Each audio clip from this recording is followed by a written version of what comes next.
Polyforms make great puzzles, so the third task of the day is about using some polyominoes to assemble puzzles. Next, I will explain a few puzzles you can work on. You don't have to build them all. Choose one or two and work on those. Here's the first puzzle.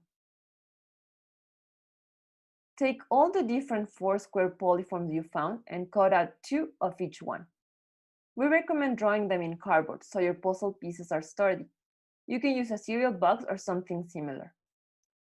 Also, make sure that all the squares that make up the pieces are the exact same size, so they match together. Here's a tip. Cut out a template square and use it to draw all the squares that make up your tetrominoes. Pay close attention to making the edges match. You can even use a ruler to ensure that all the corresponding edges of a polyomino are aligned. Once you have them, make sure you don't have more than 2 pieces of each one.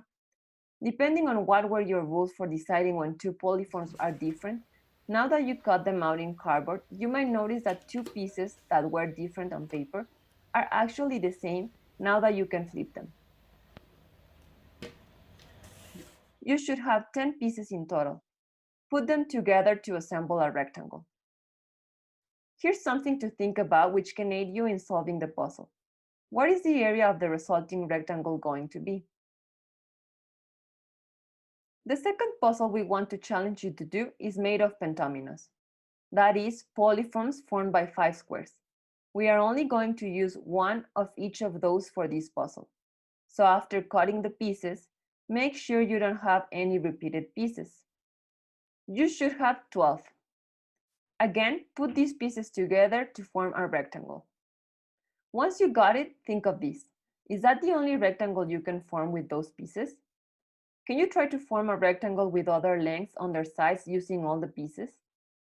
That is not really part of the task. If you found one rectangle, then you're done.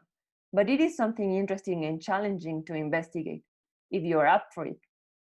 And you could ask yourself the same about the previous puzzle. Is that the only rectangle you can make using all those pieces? Do you dare to find another one? You can also create your own puzzles and challenge friends and family or the whole world through social media to solve it. Choose some pieces to work with. For example, triominoes plus tetrominoes, or just pentahexes, or several copies of a single piece, or even just a bunch of pieces that you thought looked great together.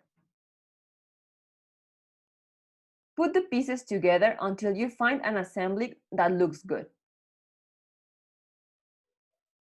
An artsy part of this task is to come up with a shape that resembles something, like a dinosaur, a chess knight, or a flower. Then trace the outline of your shape on a piece of paper and give that, together with the pieces you used, to whomever you want to challenge.